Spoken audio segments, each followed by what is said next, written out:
1999 წლის 5 ივნის პეკინში გადაღებული ეს ფოტო ისტორიაში უცნობი მიამბოხის სახელით შევიდა. დღემდე არავინ იცის რა ბედი ეწია მამაკაც, რომელიც ჩინეთის სახალხო განმათავისუფლებელი არმიის ტანკს წინ გადაუდგა.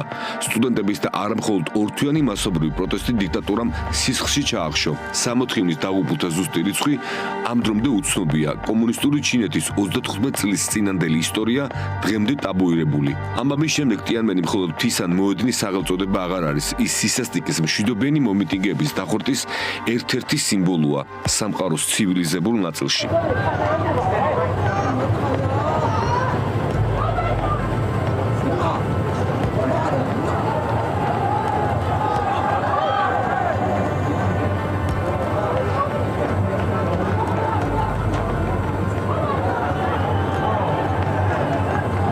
ტიანმენამდე 58 დღით ადრე საოკუპაციო რუსულმა ჯარმა უსტავოზე თავისუფლებისთვის მებრძოლ ქართველებს 9 აპრილი მოუწყო. ჯოჯოხეთური ღამიდან თითქმის თვენახევარში უკვე საკმაოდ შემოფამფალებულ, მაგრამ ჯერ მაინც საბჭოთა დიქტატურაში ყველა მიცოდა საოკუპაციო ჯარმა ყველაფერთან ერთად მომიტინგეების დასაშლელად ეგრეთ წოდებული ჩერემუხა და გაზის სიესი გამოიყენა.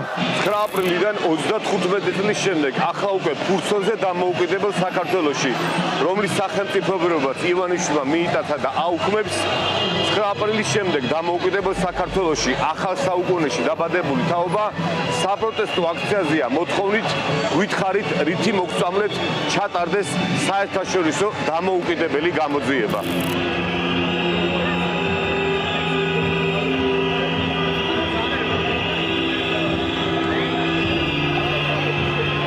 შარშა დეკემბერში ანტისაოკუპაციო აქციაზე გამოსული მოქალაქეები ვერ წარმოიდგენენ, რომ ერთი წლის შემდეგ მსგავსი ტიპის და შინაარსის აქციაზე იქნებოდნენ. ასეთ მომენტებში სულ მინდა იმ ადამიანებს ვკითხო, აი 13 წლის წინ რომ იბრიქებოდით, ამას ბიჭო თუ არ მოგვეწონება, როცა მოგვინდება, მაშინ გადავირჩევთ. რა ვახარ თბილისი, რაკენი გადაირჩიე? თქვენ წყლაპეთ ის მომწამვლელი წყალი, თქვენმა შვილებმა, მათმა მეგობრებმა, ნათესავებმა, ახლობლებმა, უბნელებმა, თუმცა გამახსენდა თქვენ ხომ რუსკი მირი აირჩიეთ, რუსული მშვიდობა, 20%-იანი მერიც დაისვით რა, პახანმა თავზე დაგასვათ.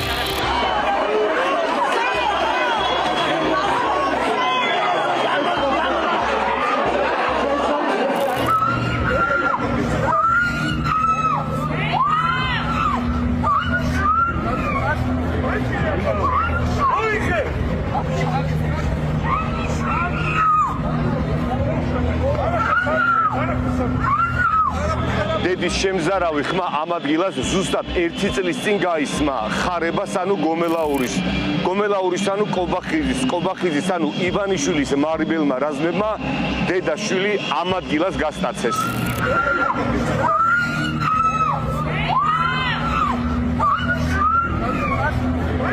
ეს კადრი და ეს ხმა ივანიშვილის სინდიკატის სისასტიკის ერთ-ერთი სიმბოლოა.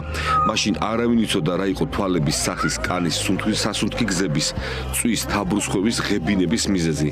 ახლა ვიცით, მაგრამ არა უგვეუბნება მარიონეტების მოლაპარაკე თავით საქართველოს მომავლის მესაფლავე. ამ ადგილიდან რამდენიმე მეტრში კალაძე გარუსებული თბილისის მთავარ იოლკას დგას. სიკეთით და ყველაფრით უზრუნველყოფილ თბილისს 27 დღიანი ტაშფანდური სულ რაღაც 8,280,000 ლარი დაუჯდება. არ გეგონოთ რომ გრინჩი ვარ ან ახალი წელი არ მიხარია. უბრალოდ მინდა იცოდეთ რომ ეს იოლკა იმ გამზირის ბოლოში დგას, რომელ გამზირზედაც 1 წლის წინ ივანიშვილის ბრძანებით მშვიდობიან მომიტინგეებს მომწამლავი წყალი დამიზნებით მიუშვირეს და დაარბიეს.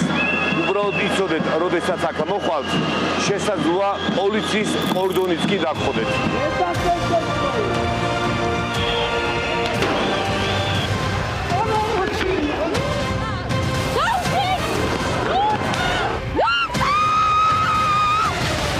მაგრამ თბილისის 20%-იანს ჩემი აზრით საერთოდ არ ადადებს მოწამლული, დარბეული, დასისხენებული ნაწამები, არაფრის გამო ციხეში გამოწყებული მოქალაქეები, ჟურნალისტებს ხობს საერთოდ პირად მტრად აღიქვამს და ხშირად როცა ნერვებთან ერთად ლექსიკასაც ვერ აკონტროლებს, ლანძღვა გინებას არერიდება, მაგრამ მაგანაც რა ქნას. ასეთია პროპაგანდის ფერხულში ბუქნაობა.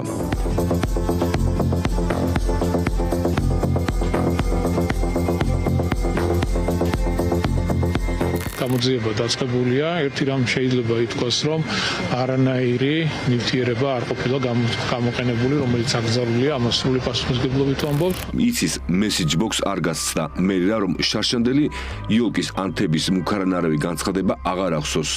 თურმე მოწამულ ტერიტორიაზე ეპატიჟებოდა ბავშვებს. გონი რაღაცნაირად სადაკიდევას შარშან ანთება, მაგრამ მე თქვა პროვოკაციას მიწყობდნენ, რომ ბოლოს მის იოლკაზე დასისხლინებული მოქალაქების ფოტოები განთავსდა.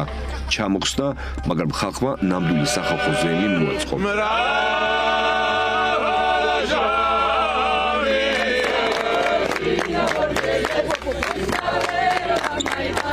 აქტმეტი არცნაკლები წლევანდელი ნავაგოდნი სლოგანიო კალაძემ სიკეთით სავსე ქალაქიო. არ მოგესმათ ნულოვანი თანადგომიდან სიკეთემდე ერთი ნაბიჯი ყოფილა. სანამ კალაძისეულ ხოცულ სიკეთეზე უფრო მეც მოგიყვებით, მანამდე გრუზინების ერთადერთი ევროპული პრიჩალი ორბანის ბუდაპეშტი. სერეთეთელ კონსომომ კონფერენციამ საქართველოში მიმდინარე პოლიტიკური პროცესები კიდევ ერთ საერთაშორისო პლატფორმაზე განეხილეს. თბილისის მერი და ქართული ოცნების გენერალური მდივანი უნგრეთში მიმდინარე საერთაშორისო კონფერენციაში მონაწილეობს, რომელიც ევროპის ქალაქების ურბანულ განვითარებას ეხება. კალაძის მერის და ქართულენოვანი რუსული პროპაგანდის ინფორმაციით 1 დეკემბერს თბილისის გადანაჩალნიკი ბუდაპეშტში ოფიციალური ვიზიტით იმყოფებოდა. თუ ოფიციალურად იყო, უნდა შეხვედროდა თუ არა ბუდაპეშტელ კოლეგას. თუ მეშლება, აბა წარმოიდგინეთ, რომ ბერლინის მერი ოფიციალურ ვიზიტით ჩადის პარიზში და კოლეგას არ ხვდება. ხო, გრუზინულ ორბანულ წარმოსახვაში ასეთი რამ არ მომხდარა. ბუდაპეშტის მერი ოპოზიციონერია. ვიზიტის მიზეზს დაუბრუნდები პროპაგანდის ცნობით კალაძემ მონაწილეობა მიიღო ევროპის ქალაქების ურბანული განვითარების საერთაშორისო კონფერენციაში. სიმართლე გითხრათ, როდესაც კალაძის იოლკის ამბავზე ლოგის გაკეთება გადავწყვიტე, ბუდაპეშტის კონფერენციის ზებნა არ დამიწყია, მაგრამ შემომეძებნა. არ დაგიმალოთ ბევრი ვეძებე და საერთაშორისოსი რა გითხრათ, მაგრამ ამბავს ვორქშოპზე სახელწოდებით ბუდაპეშტის ზღვარზე სწორი თუ არასწორი მიმართულება მხოლოდ უნგრულ ენაზე მივაკვლიე. კალაძის და პროპაგანდის ნახსენები ევროპული ქალაქებიდან მხოლოდ ვენა და ბრატისლავა შემოხვდა პანელურ დისკუსიაში, რომელიც მეორე კოფებრეიკის შემდეგ გაიმართა თბილისის სატრანსპორტო სამსახურის უფროსმა მიიღო მონაწილეობა. მართალია სამი დედაქალაქი, მაგრამ ბრატისლავას წარმომადგენელი ვერ ვიპოვე. ქალბატონ ბაგაშვილთან ერთად სცენაზე მხოლოდ ავსტრიიდან ჩამოსული კაცი, ვენის ქალაქის საბჭოს და პროვინციის პარლამენტის წევრი მაიკლ შტუმფიჯდა. ის მეორე ბატონი უნგრეთის სამოქალაქო ფონდის საგარეო საქმეთა დირექტორია, მაგრამ ბუდაპეშტიდან დაბრუნებულმა მერმა თქვა. ამიტომ მსგავსი ვიზიტები, ურთიერთგამოცდილების გაზიარება და საუკეთესო მაგალითების ჩვენს დედაქალაქში გადმოტანა, მოქალაქეების ცხოვრების ხარისხის გაუმჯობესება ჩვენთვის ერთ-ერთი მთავარი პრიორიტეტია. ვისი გამოცდილება ბუდაპეშტის, ვენის, ბრატისლავის? მათ სადმე არ იყვნენ ბერლინის, პარიზის, ლონდონის, პრაღის, მადრიდის, ლისაბონის მერები? არც სტალინის? იქნებ იყვნენ და ფოტოში არ მოხდნენ. თუმცა გამახსენდა ევროპის ქალაქების საერთაშორისო კონფერენციაზე ბერლინის მეს რა უნდოდა. თან როგორც მახსოვს ბერლინში საზოგადოებრივი ტრანსპორტი გაუმართავად მუშაობს.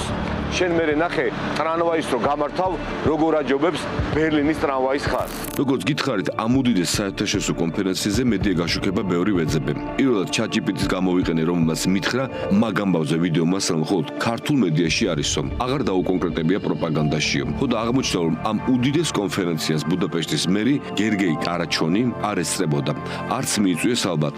თან ცენტრალურმა ბიუჯეტმა ბუდაპეშტის ოპოზიციურ მერიას დაფინანსება შეუცირა, რის გამოც ახლა არ გაგეცნოთ და ბუდაპეშტის საზოგადოებრივი ტრანსპორტი დიდი ალბათობით ჩვეულ რეჟიმში ვეღარ იმუშავებს. შიდა უნგრულ დაპირისპირებაში ნუ შემიყვართ. ერთს კი გეტყვით, კალაძისგან განსხვავებით, ბუდაპეშტის მერი კიევში უკრაინელი ხალხის და კლიჩკოს მხარდასაჭერად ნაპყოფია. არ და თუ იმეს ეკუთვნოდა კიევში ჩასვლა არა მხოლოდ როგორც მერს, როგორც ადამიანს, ეს კიევის დინამოში დაფრთიანებულია, მაგრამ აბა როგორ სამაგიეროდ უნგრეთის საგარეო საქმეთა მინისტრმა მოსკოვის და მინსკის ხშირმა სტუმარმა ორბანის ლავროვმა, ნუ დაბალი დონის, მაგრამ მაინც კალაძეს იცით რა სთხოვა?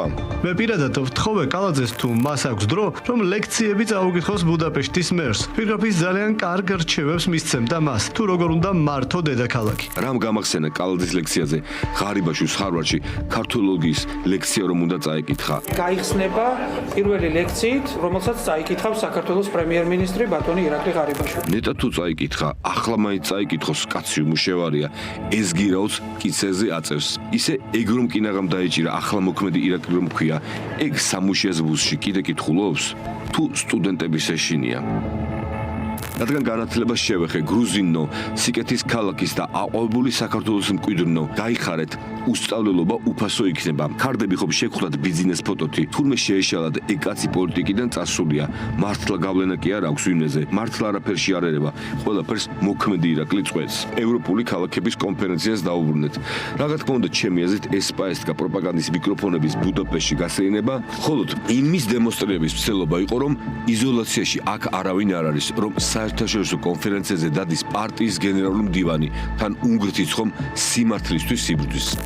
ძალიან გვიხარია, რომ როგორც საქართველოს ისე უნგრეთი იბრძვის სიმართლისთვის. ევროპაში იყო რა და თუ მაკაბოჭორიშვილი 7 ჯერ შეხვდა სიარტოს ამ წელს, ამან რა დააშავა ამ ერთხელ. შეხვდა, ჩამოვიდა და გამოაცხადა 2026 სიკეთის იქნებაო. ახლა გამარჯვებით არის სავსე.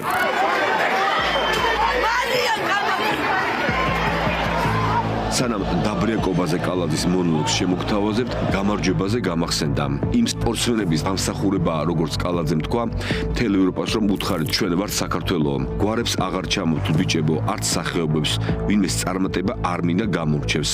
ევროპაში რომ მივდიოდით, შარშა ნამდვილს და პოსტებით რომ დარდობით თბილისის ქუჩებში, რაც ხდება დაუშვებელიაო, არაფერი გაგიგიათ BBC-ს ფილმზე. ალბათ ქართულ არხებს საუყურებთ, თორემ ხო ნახავდით დაზარალებულების ისტორიებს. კარგია ევროპაში, მან მშვიდობაა, ეგ იცით რომელი ევროპაა, აი საქართველოს სუვერენიტეტს რომ მებრძვის. აქ რომ მეორე ფრონტის გახსნა უნდა, არ გჯერათ, მე არ მომიგონია, აი ადრე რომ სპორტსმენი იყო კალა, ეგ ამბობს და მაგის ვითომ მეგობარი, პრემიერობას რომ იბრალებს. ეგ რომელია, გაგახსენებთ.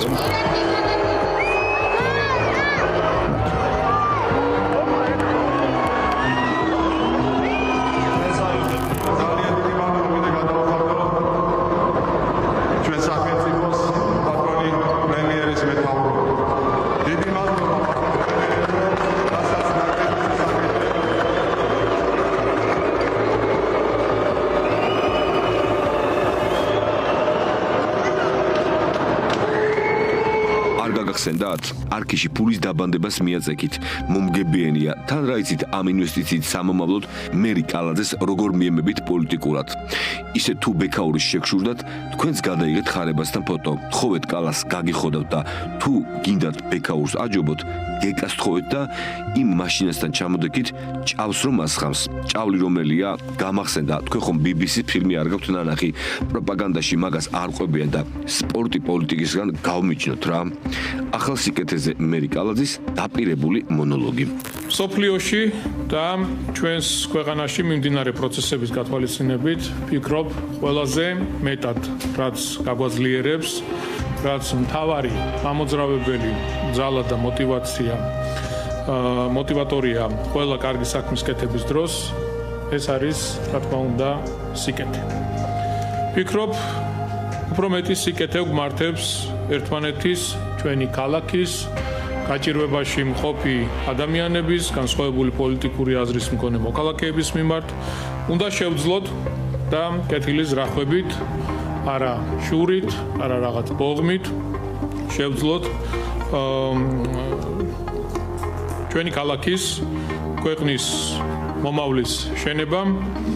სიკეთე უნდა იყოს წამყვანი ფაქტორი და არა, როგორც გითხარით, შური და ბოღმა. რა თქმა უნდა, სიკეთე ძალიან მნიშვნელოვანია ჩვენი შვილების აღზრდის საქმეში. რათა მათ შეძლონ, რომ ღირსეულად ემსახურონ საკუთარ სამშობლოს. სწორედ ამიტომ წლევანდელი საახალწლო სლოგანი იქნება სიკეთით სავსე ქალაქი. გაჩვენებთ თუ როგორ მიმდინარეობს სამუშაოები. მზადდება თბილისისთვის საახალწლო განათებები. Nico, quando finisci? Quando mandate? Un paio di giorni. Cadro იყო მილანში რომ დავიოდი იოლკის ჩამოსატანად. მეტი შეგიძლია კახი მაგალითად ასე კამიტით, კორუფციით, სისტემატიკით, დარბევებით, ხარებას მარბელი რაზმებით, კორუფციით, ბეტონით, კრიმინალით სავსე თბილისი. და თუ ამ იოლკაზე იგრუშკები დაგაკდა, კარდონისგან გამოჩორდნენ და ღამე შუმად შეაბი. პირველად იზამ თუ რა?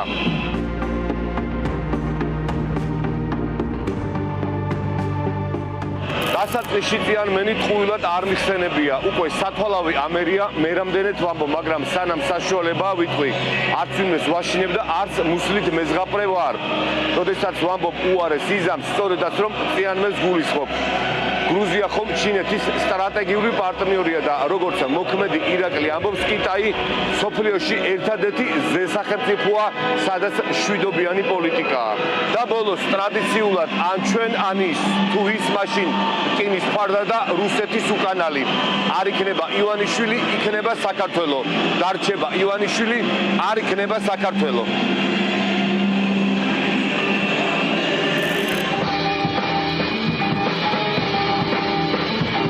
ყველა სიკეთე, რაც არსებობს დედამიწაზე, უთქმელად უნდა ეკუთვნოდეს იმას, ვინც სიკეთეს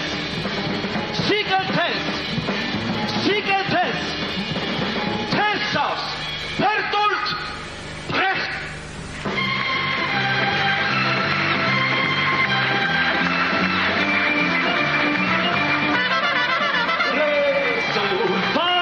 Resul,